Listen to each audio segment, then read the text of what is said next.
Horizontal Home Studio Reaction. This is why the NGAD, Next Generation Air Defense. Yes, I don't know. Yeah, stealth fighter dominates the Pacific. What the fuck? What the fuck? F-22 Raptor is already like untouchable shit on the air. They're like, it's time to retire them. Time for a new one. Why? You're not selling it to anybody specifically because like it's so untouchable. Why do you need a new one? It's like, now it's like US's enemies, US itself. Like that's where they're competing. Who are competing with? Like I guess F-22 Raptor, because like this is insane, man. Right?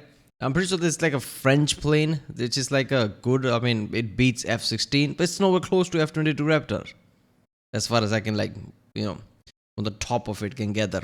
I don't go in too much deep research because that's why I do reactions. But yeah, I still have to watch the video. What is it called? I forgot the name of that plane. It's a something name. It's a French plane, if I know correctly. Yeah. So this is like NGAD, Next Generation Plane.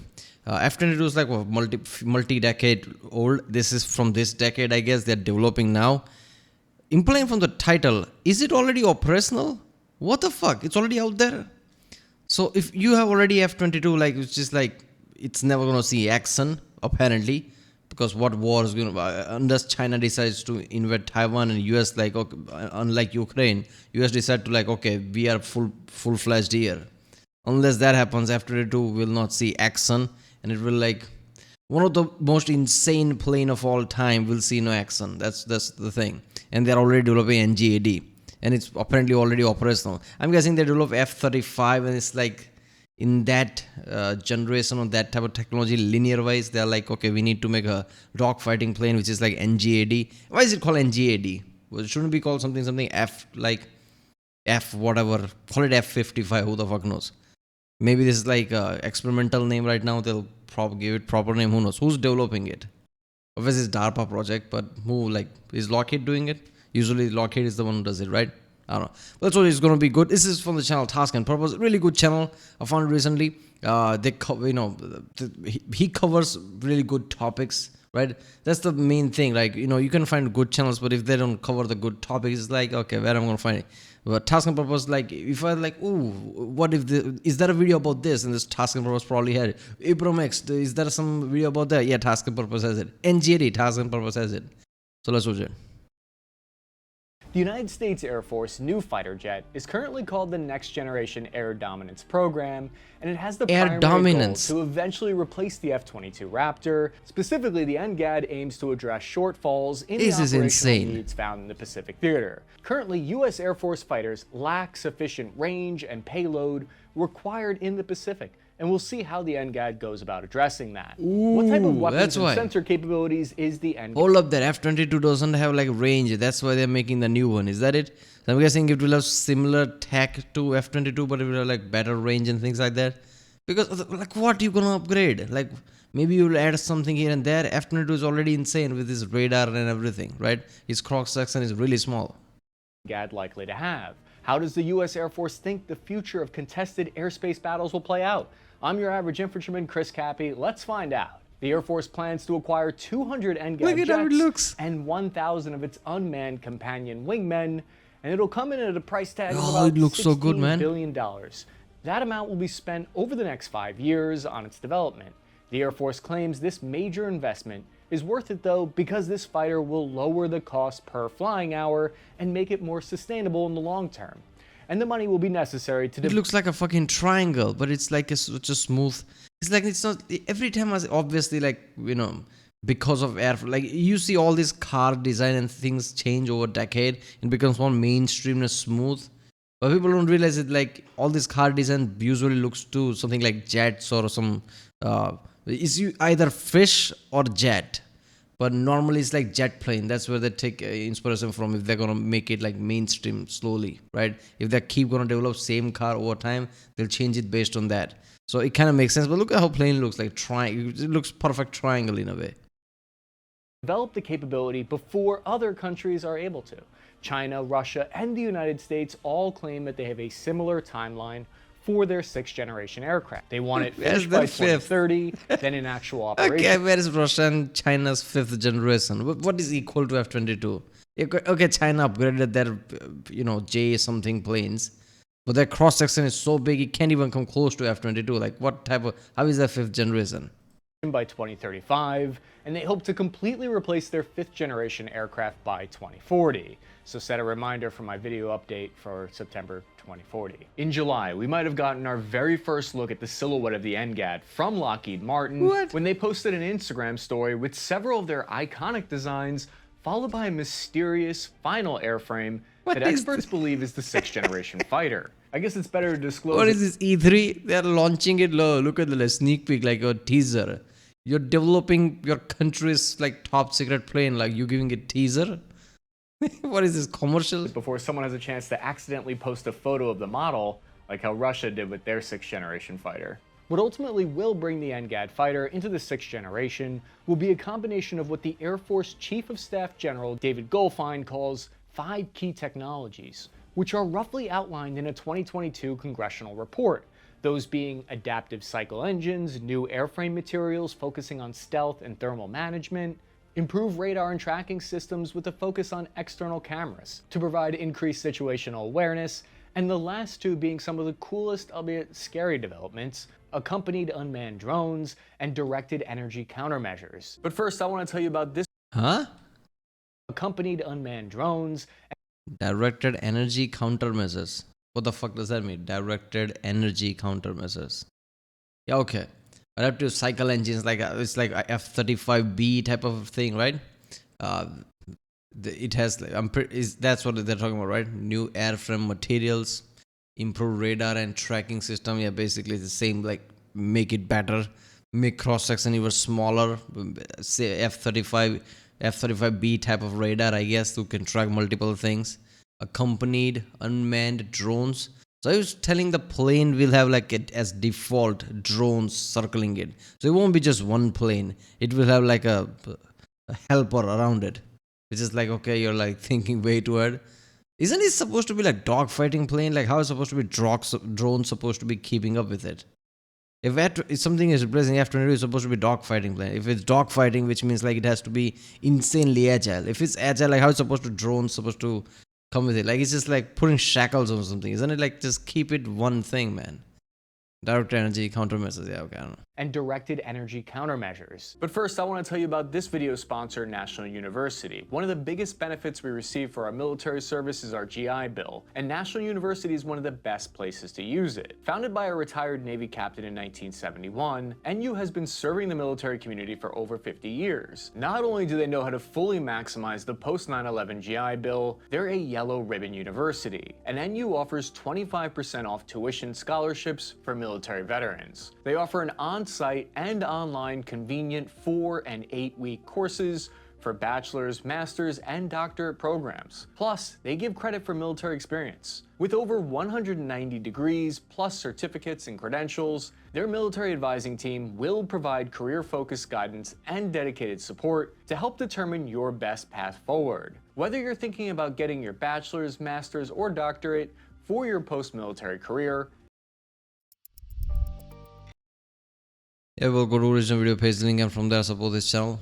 Below to learn more about National University today. The effort to develop the aircraft began in 2014 after the publication of the Air Dominance Initiative by DARPA. It concluded that in order for an aircraft to have a decisive technological advantage by the 2030s, quote, no single new technology or platform could deter and defeat the sophisticated and numerous adversarial systems under development. There's no single capability that provides a silver bullet solution. This means in order to have air dominance, you'd have to have an entirely new generation of aircraft and supporting systems, not just one new kind of radar, avionics upgrade, or munition, but rather an entire suite of new technologies. And just like that, the Next Generation Air Dominance program was born. Each of the NGAD's unique capabilities are designed to ensure a strategic edge against America's near-peer adversaries. The Pentagon never states who exactly they mean by near-peer adversaries, so I always just assume they mean Canada. Those polite folks up north who've been secretly building a formidable air force right on our border. Those Musayas, I mean, like, Have you seen those moose? That's the biggest threat. You need the next generation at defense dominance to take out those mooses, basically. They think we don't notice them. The Air Force focused on a design known as the Penetrating Counter-Air, or PCA platform. This is one of the key concepts to understand that so might be good. incorporated in the NGAD program. If the NGAD follows like Batman's the PCA dart, theory, whatever that it'll be is. supported Look by at uncrewed collaborative combat aircraft, or CCAs, which are loyal wingman platforms. These are drones and UAVs that team up with the NGAD aircraft. Whoa, that's a lot of acronyms in one breath. What's really going Those kind of like drones are gonna follow this plane feels weird, man. on here? The Loyal Wingman is a military drone with an onboard AI control system and capability to carry and deliver it's a part of significant it. military weapons payload. These trusty sidekicks are the Robin to your NGAD Batman. It'll serve as the extra eyes, ears, and missile launchers. The NGAD is a program that seeks to change how the air battle is fought. And the leading proponent of this change is to use the So I guess this is like F-35B type of thing, right? F-35B is like similar way, so it's just like developing dogfighting. This is the thing Laserpig was talking about, right? Everybody's bitching about F-35, like you don't understand what type of technology they're thinking of, what next generation thing they're thinking of here. Now with all of this, it will just make sense. So F-35B is like, interconnecting link system, whatever would work perfect with this drone. It's like they're creating this kind of like a what is it called, like on the fleet, ocean fleet, right? Those destroyer and things, like a whole fleet of ships, right? When Navy sends it, this is going to be equivalent on the sky, where multiple planes will be like linked together. It's a fleet in its own, like we'll have all the job. Combat Aircraft, or CCAs, with the goal of operational introduction around the year 2030. It's like a warship, destroyers that are drones and everything. Makes sense. As well as being just as endurable and efficient as the planes they're accompanying. The primary use of these CCAs will be in the air-to-air realm, carrying additional sensor packages and targeting abilities while also holding their own air-to-air munitions. This spreads out the operational load of capabilities between 3 rather than a single manned aircraft. Stealth fighters, due to the need to store missiles within internal weapons bays, have relatively limited payload capacities compared to older 4th generation aircraft, and this additional capacity with CCAs will enable sorties to possibly double the munitions that they would have been able to carry otherwise. Additionally, these unmanned escorts... Yeah, see, the thing with this is like the more they do this, the more complicated it becomes, right? And the more complicated it becomes, is like when the shit hits the pan and the problem rises, like about resources and things, right? I don't know if, like, drones accompanying this, like the more complicated this becomes, like more reliable, it relies on things like this more, right? It's like it's not just one jet doing its thing and just being better, just physically and mechanically. It's like now it's a lot of electronic things is added, like drones are added, interconnected links are added, right? If those things don't work, what if like the whole system's not gonna work? It's just like all the questions rises.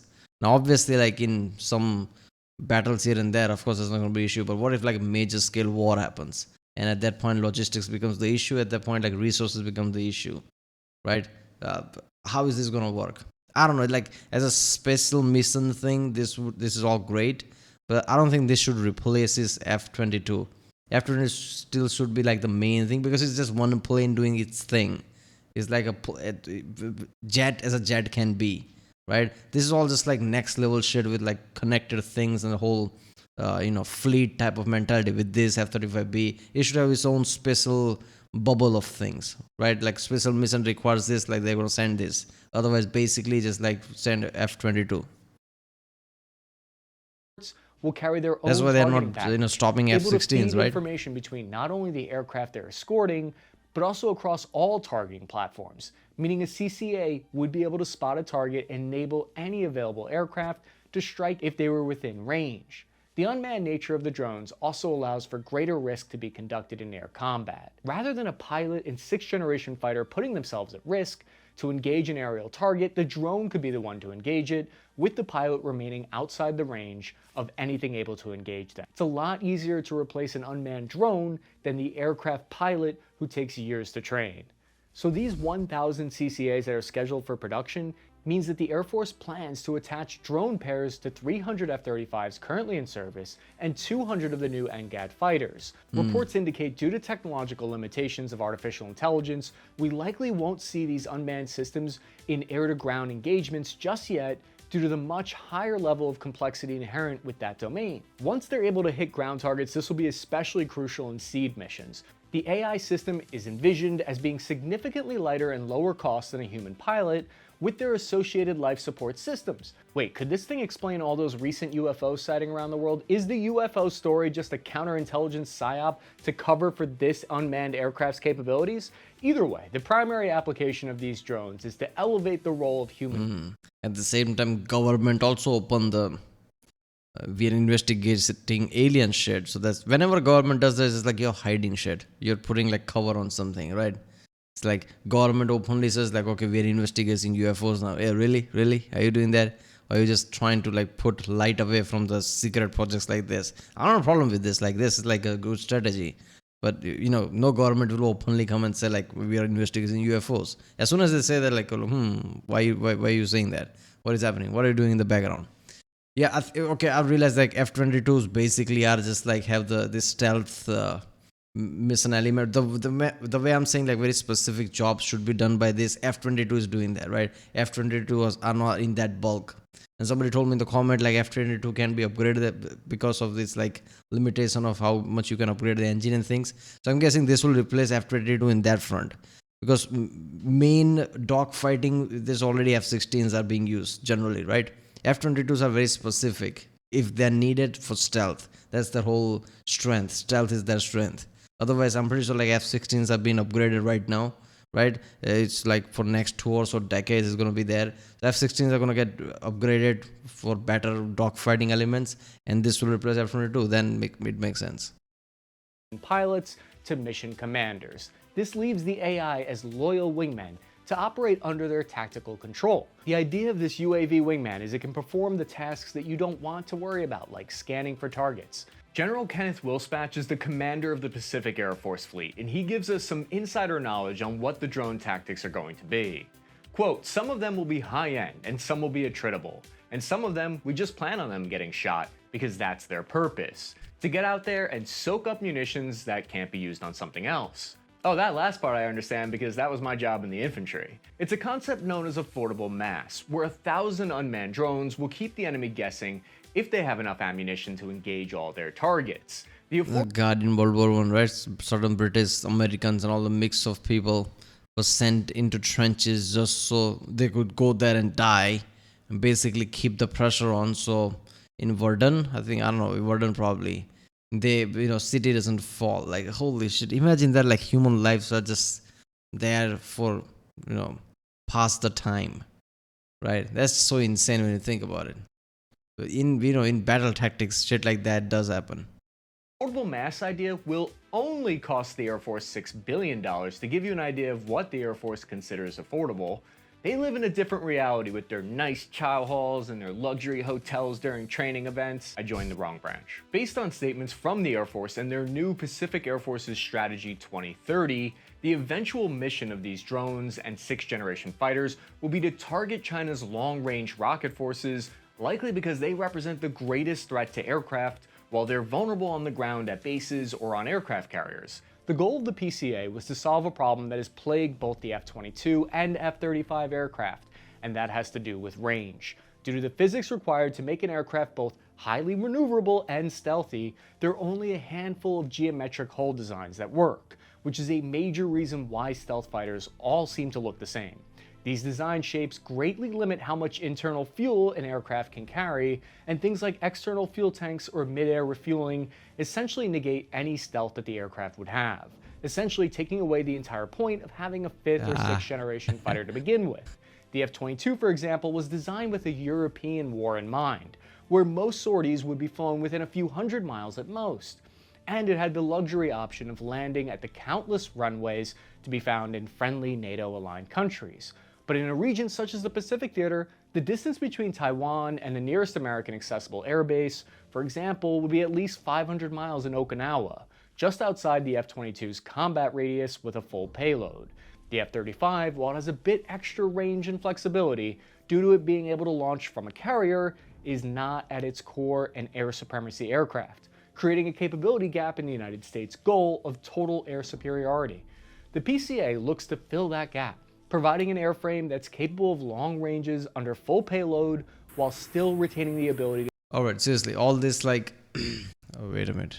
Can pause turn here. an enemy pilot into an amateur parachutist. It's easy to get lost. Yeah, so all this air superiority is based on, like, let's just say like F-22 has stealth, alright, which is great. So that basically gives it like an edge. But just point blank mechanically, like which is the best agile, fast agile, and just like all-rounder better? Is F-22 better than F-16 in that regard? Is it faster and agile compared to it? Right? Does it take turns and shit really fast compared to it? Because when they say like F-22 is like undisputed best, is it because of its stealth technology, or is it because it's like more agile than F-16? And is this going to be more mechanically agile than F-22, or is this like just like similar to F-22 but with more features? Focusing on the 6th generation airframe and hardware, and forget that the 6th generation program includes more than just aircraft. It's also part of a larger strategy.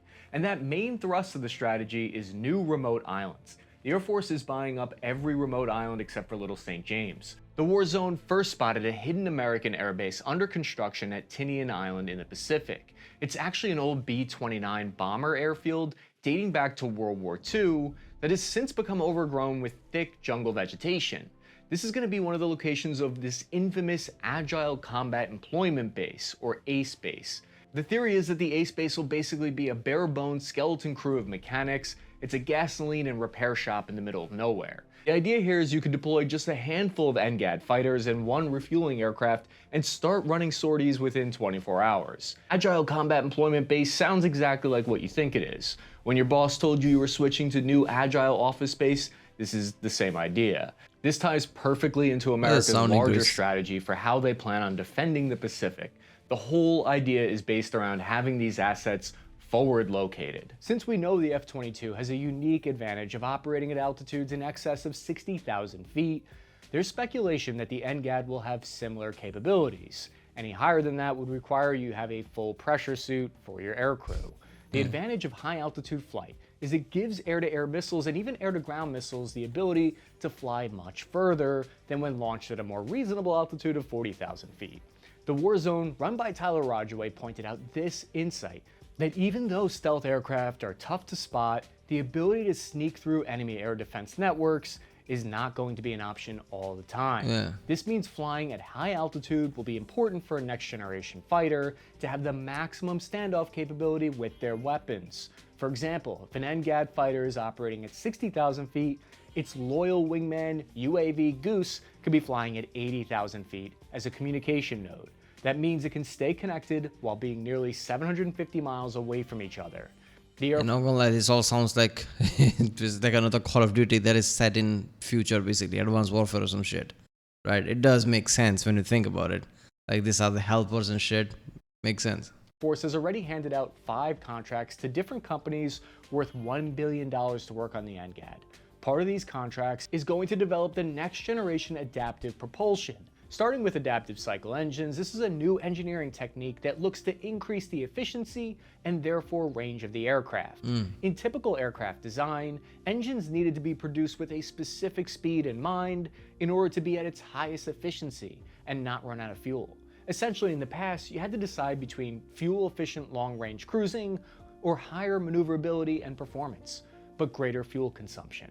Adaptive cycle engines are looking to solve this problem, using multiple fans and air intake methods in order to optimize output for a given situation, meaning the engines will operate differently when taking off and reaching a cruising altitude, then change over again at supersonic cruising, and even again when more maneuverability is needed when engaged with a target. This is the primary way that the NGAD fighter seeks to extend its combat range while maintaining stealth entirely using its internal fuel tanks. Not only that, but it would be able to provide more... Basically, like, I don't know about this, but this technology progressing in a way like, why do you need F-15, F-16 and F-22? Why not have one all-rounder, right? This is basically something similar to that. I'm guessing. Make sure it's, when it needs, it's also like really fast, supersonic type of way. And also like when it requires, it can be agile as well. Like it can switch between things. Accessory power, which would allow for greater avionics cooling. This new 6th generation fighter will host a series of designs We're gonna love the and fucking design. It's technologies so good. not seen yet in many fighters. Most notably, its distinct lack of vertical tails, similar to the B-2 and B-21 Raider hulls.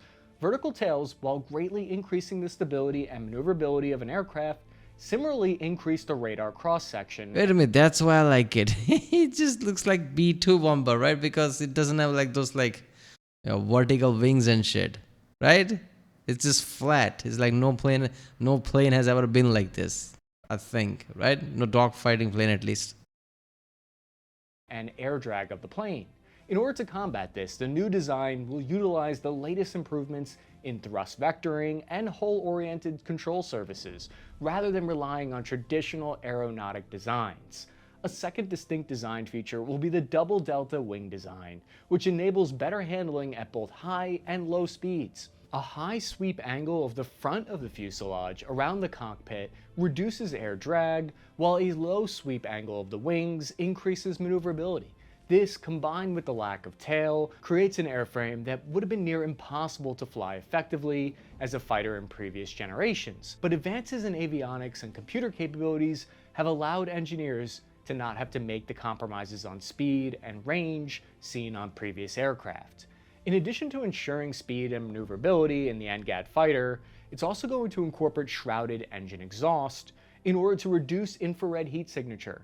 And the latest generation of RAM, or radar absorbing materials, this new RAM coating are currently under development on F-22 testbed platforms, which have already been spotted sporting mirror chrome-like finishings over the past couple of years. While we don't know what the eventual finish of the coating will actually look like, I'm not entirely against a sick paint job like that. Yeah. But I'm not going to be satisfied until awesome. I can paint some speed flames on the side. Latest renderings of the NGAD show small or even barely existent cockpit views, all in an effort to increase aerodynamics and reduce radar signatures at the cost of the pilot being able to physically see their surroundings. Not something that's been implemented in a fighter design to date. To counter this, the NGAD will utilize electro-optical sensors, the DoD's fancy way of saying a series of cameras that will allow pilots to have a full 360-degree view around the aircraft. Not only is it simply allowing them to see what's around them, but it integrates targeting data, allowing the NGAD to engage targets at any angle from any distance it can track. That said, I'm not sure if I'd be able to handle the motion sickness that comes with dogfighting when you can see your own torso. Now, to get into the real stuff, the NGAD from its inception was designed with directed energy weapons in mind. And Yeah, yeah, he makes a good point, man. Psychologically, it would be fucked up. Obviously, like, jet fighter pilots are like trained intensely, I guess. But yeah, the F-16's problem, right? Like it didn't, the stick didn't move type of way. I hope people, when they develop this, don't just negate like what the F-22 had, like things like that had like changed so much. Like the pilots like, what the fuck, what are we supposed to do type of way. It's like keep something similar so they can adapt better. I don't know. An area of development that the United States military has been pushing for some time now. The idea is that compared to conventional munitions, lasers or directed microwaves are near infinitely cheaper than guided missiles, costing a few dollars at most to fire at laser weapons, rather than sometimes millions of bucks that go into guided explosives. I mean, this directed energy laser weapon effort in development. Yeah, but it can't. It's not gonna be cheap if you want a long range one, right? Yeah, it's great laser weapon, this and that, but I guess range will be sacrificed, right? And it's just like many factors will affect it. Like that's the whole thing. Projectiles can basically, you can target it, will find its target and explode whatever. Lasers, like many factors will affect it, like how effective it is, like how much of a distance you can do it, like how much energy it will need. Development is tied to the Air Force Self-Protect High Energy Laser Demonstrator Program, or SHIELD for short. Very clever, Air Force, very clever. I'm sure somewhere there's a very proud lieutenant colonel for coming up with that one. As of now, the primary purpose of these directed energy weapons will be in a defensive role, eliminating missiles in the air as opposed to relying on conventional countermeasures such as flares or jamming, which may or may not work in defeating the guidance system of a modern incoming round. Unfortunately for DARPA, they've yet to find a way to outsmart the first law of thermodynamics as far as I know, and the heat from a directed energy weapon has to go somewhere, meaning that even if they were able to create a more powerful laser for offensive purposes, it would need to be integrated in a way that wouldn't signify to every IR detector center that America's latest and greatest fighter was in the area. How are they gonna do that, in addition, man? Lasers act can't change entirely physics. differently than a ballistic munition, in that anything that gets in the way of a beam is going to interfere with its effectiveness as a weapon system. Exactly, And the further man. away a target is, the more spread out and by extension less powerful the laser will become. To put this into Laser is just like, I think there's like way too far in the distance. Right now, it's not the best time to use this because it might cause issues. Like, it might be one of the fatal flaws of this thing, right? Like, people have developed these missiles and things, making it really accurate and really good. Many different type of missiles and weapons. Just like, use that, right? There's years of development behind it. Lasers, just I feel like, you don't have the energy developing technology is just not there to feed this kind of lasers, right? There's going to be many issues there. to an overly exaggerated perspective, the tiny dot from a laser pointer that you would use to play with your cat would cover an area over 187 square miles if you pointed it at the moon. Originally, the NGAD was going to be part of this procurement cycle called the Century Series from the 1950s and 60s. It was dubbed this by Assistant Secretary of the Air Force Will Roper. If they'd followed this idea, then fighter designs would be continually iterated to enable the rapid insertion of new technology and procured in small batches. This iterative improvement plan is somewhat happening because the F-22 has already been used to test NGAD technology, and some advances are expected to be applied to the F-22. It's like when your PlayStation or Xbox is backwards compatible. Yeah. Due to the complexity and sophistication of modern aircraft design, though, the Digital Century Series concept was eventually abandoned, and it was replaced with a more traditional development and procurement approach. But I'm fairly certain that some viewers out there are experts in aviation and can tell us more about the 6th generation fighter. If you like this video, you found Yeah, okay. What the fuck? Alright. Yeah. Yeah, makes sense. NGAD. But somebody, like he said, like, I hope somebody comments in detail, like, what is, like, the mechanical purposes of it, like, is it going to be better, just like engine and aerodynamics will make it like more agile, more faster than F-22? Is that what's going to happen? I don't know. Yeah, I hope it does. Like, yeah, technology gets improved every time. The way it looks, it's so sick. I think it will be more agile. I don't know.